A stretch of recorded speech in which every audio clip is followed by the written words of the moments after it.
Hi everyone, Dreena here. I'm getting ready to make these bistro burgers, which I know you will love. And hey, I will link to that video in the description here so you can check them out.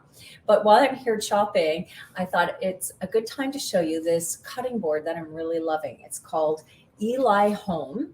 And I had a cutting board similar to this for many years. And what I loved most about it, there's a lot of really nice things about this board. It's made from sustainable material, pine fiber. It's made in the USA, but the best thing is that it doesn't hold odors.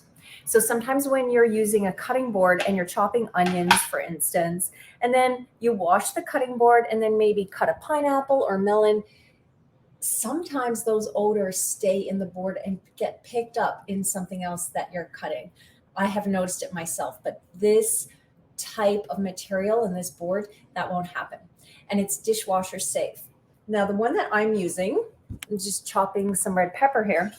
As you can see, it's really nice. The material is really nice for chopping. The knife moves easily over the board, really smoothly. This one in particular, which my last board didn't have and I like, it has a ridge here to catch juices. So if you're cutting, say, oranges or melon, it's going to pick up those juices. And it also has a little handle if you want to hang it.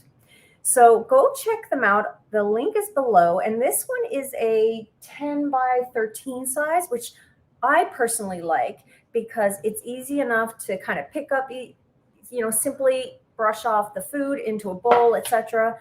And it's not too big for a dishwasher. Sometimes the larger boards are kind of, hard to fit into your dishwasher. So nice compact size, dishwasher safe, doesn't hold odors, and 15% off for you. If you link through and use my full name, Dreena Burton, you can get the code also in the description, 15% off. Okay, enjoy it. I'm telling you, you'll love this cutting board. Okay, see you.